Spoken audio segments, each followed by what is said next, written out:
Donald Trump has intervened in this, as he is intervening in so many issues at the moment. And he has said basically that all hostages should be released by midday Saturday.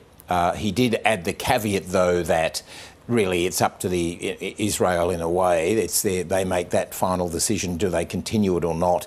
But he's saying rather than be released in threes and fours as they have been, that they should all be released.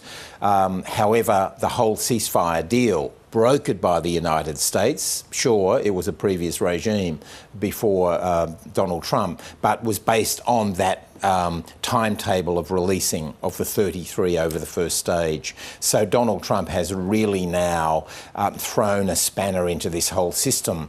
The Israelis have responded in a way, taken that on board, got themselves into military alert now. There's a lot of powerful people in Israel, in the far right, who keep Benjamin Netanyahu in power, who want the war to resume. Now, it would obviously be a complete catastrophe because we've seen pictures of the hundreds of thousands of Palestinians walking from the south to the north, trying to reclaim the homes, many of which are in rubble. So the idea that suddenly the Israeli army would be back in there firing, it's a catastrophic thought. And, I mean, if this stalemate continues, what could happen this weekend? Well, I think what is likely to happen, and there's always, in the lead up to every weekend, there's always been issues. I think what will happen is Hamas will release the hostages on schedule, the 3 or 4, and I don't think they'll release all the remaining 77 who are in there. And I think that it will go ahead as uneasily as it has been, but I don't think it will be all hell breaking loose as Donald Trump has threatened. Tell us why this second phase of the ceasefire agreement has been a little bit more complicated.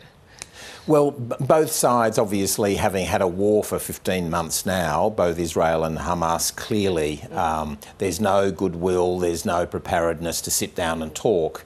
And so each side, if they believe the other one is in any way breaching anything, uses that as a reason to say, well, then perhaps the whole deal is off. So it's the reality of that Israeli-Hamas situation that none of this is going to be easy, and we can see the consequences there. I mean, with Gaza now, essentially, it's unlivable.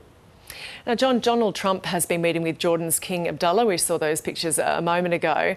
It was being billed ahead of it as a showdown by some. How is that going on the back of comments from Trump about taking over Gaza and any role that Jordan would play in taking Palestinians? Well, Gemma, yet another extraordinary meeting in the White House. Donald Trump doubled down and kept insisting on his plan, essentially to move Palestinians out. Seen by the King of Jordan, King Abdullah, and many in the Arab world are seeing it as a form of ethnic cleansing. Many in the Arab world are certainly using that term.